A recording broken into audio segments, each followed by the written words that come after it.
여러분, 화재가 났을 때 우리를 지켜주는 방화문 있잖아요. 근데 그 문을 닫아주는 정말 눈에 잘 띄지도 않는 작은 부품 하나가 글쎄 생사를 가를 수도 있다면 믿으시겠어요? 오늘 분석에서는 바로 이 이야기, 왜 한국에서는 특정 방화문 도어 클로저를 쓰지 마라 이렇게 금지하게 됐는지 그 속사정을 한번 제대로 파헤쳐 보겠습니다. 자, 그럼 이 모든 이야기의 시작점으로 가볼까요? 바로 이 질문입니다. 만약에 말이죠.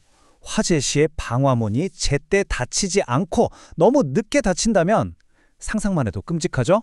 과연 어떤 일이 벌어질까요? 네, 이 질문에 대한 답을 찾아가기 위해서 오늘 우리가 함께 살펴볼 내용들입니다.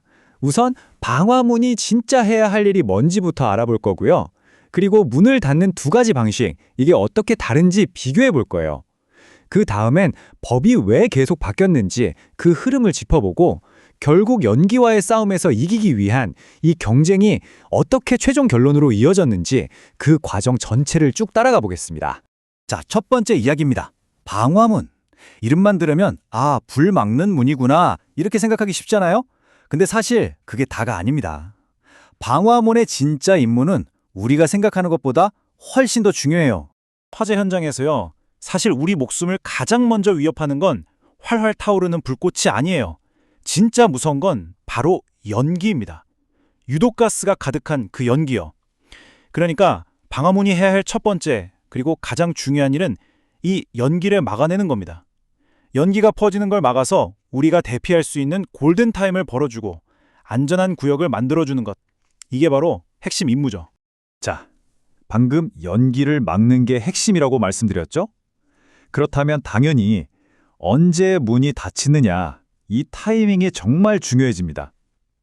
이제부터 문을 자동으로 닫아주는 두 가지 기술을 살펴볼 건데요. 목표는 똑같아요. 문을 닫는 거.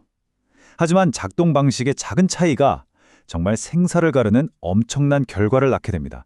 자, 이 두 가지 방식 아주 중요하니까 잘 보세요. 왼쪽에 있는 게 퓨즈 타입이라는 건데 이건 좀 단순해요. 도어 클로저 안에 퓨즈가 들어있어서 주변 온도가 섭씨 70도까지 뜨거워져야 그제서야 퓨즈가 녹으면서 문이 닫히는 방식입니다. 열이 문까지 직접 와야 하는 거죠. 반면에 오른쪽에 있는 감지기 연동 타입은 훨씬 똑똑해요. 천장에 따로 설치된 감지기가 연기나 불꽃을 먼저 딱 알아채고는 전기 신호를 보내서 문을 닫아버리는 겁니다. 어때요? 한쪽은 그냥 열을 기다리고 다른 한쪽은 먼저 위험을 감지해서 움직이죠. 이 사진을 보시면 그 차이가 확 느껴지실 거예요. 왼쪽 퓨즈 타입은 그냥 문에 덩그러니 달려서 언제 뜨거워지나 하고 기다리는 좀 수동적인 장치라고 할 수 있죠? 그런데 오른쪽 감지기 연동 시스템을 보세요. 이건 마치 건물 전체에 깔린 신경망처럼 화재의 아주 작은 신호까지도 놓치지 않고 반응하는 지능적인 시스템인 셈입니다. 아니, 이렇게 딱 봐도 성능 차이가 나는데 왜 그동안 두 가지 방식이 다 쓰였을까요? 좀 이상하지 않나요? 그의 답은 바로 법이 어떻게 변해왔는지를 보면 알 수 있습니다. 우리의 안전 기준이 어떻게 점점 더 똑똑하게 진화했는지 그 과정을 한번 따라가 보시죠. 자, 법이 어떻게 바뀌었는지 한번 보세요.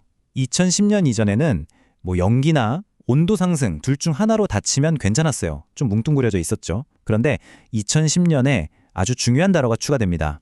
바로 가장 신속하게, 이때부터 속도가 핵심이 된 거예요. 그리고 2019년에는 아예 못을 박습니다.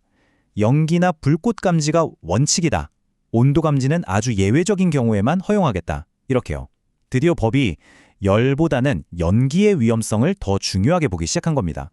그렇다면 왜 법은 이렇게까지 속도와 연기에 집착하게 됐을까요? 그 이유는 정말 간단하면서도 또 아주 절박합니다.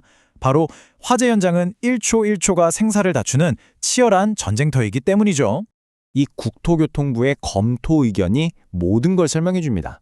제가 한번 읽어볼게요. 화재 시 연기 또는 불꽃의 감지가 먼저 이루어지므로 바로 이 부분입니다. 이 한 문장의 핵심이에요. 과학적으로 볼 때 불이 나면 뜨거운 열기가 문까지 전달되기보다 연기가 발생해서 퍼지는 속도가 훨씬 빠르다는 거죠. 이 명백한 사실이 법을 바꾸는 결정적인 근거가 된 겁니다. 한번 상상해 보세요. 이 두 방식의 결정적인 차이를요. 감지기 시스템은 연기가 스멀스멀 피어오르는 그 순간 바로 문을 닫아서 생명의 통로를 확보해 줍니다. 하지만 퓨즈 타입은 어떨까요? 문 주변 공기가 70도가 될 때까지, 거의 물이 끓기 직전 온도까지 그냥 하염없이 기다리는 거예요. 바로 그 기다리는 시간 동안 치명적인 유독가스는 이미 복도를 다 점령해버리고 우리의 대피로를 막아서고 있는 겁니다. 정말 아찔하죠? 그럼 오늘 살펴본 내용의 핵심만 딱딱 짚어볼까요? 첫째, 불보다 무서운 건 뭐다? 바로 연기다. 둘째, 그래서 연기를 먼저 감지하는 감지기 연동 방식이 열을 기다리는 퓨즈 타입보다 훨씬 빠르고 안전하다. 셋째, 우리나라 법도 이걸 깨닫고 점점 연기 감지를 우선하는 쪽으로 발전해왔다. 그리고 마지막, 가장 중요한 거죠. 이제 다중이용 업소에서는 이 퓨즈 타입, 명시적으로 사용이 금지되었다는 사실입니다. 결국 이 모든 변화는 단 하나의 목적, 바로 사람의 생명을 구하기 위한 것이었습니다. 이 작은 부품 하나에 대한 규칙이 이렇게 바뀐 것처럼 혹시 우리 주변에 너무 당연해서 미처 그 중요성을 깨닫지 못하고 있는 또 다른 안전장치들은 없을까요? 오늘 한번 주변을 새로운 눈으로 둘러보시는 건 어떨까 싶네요.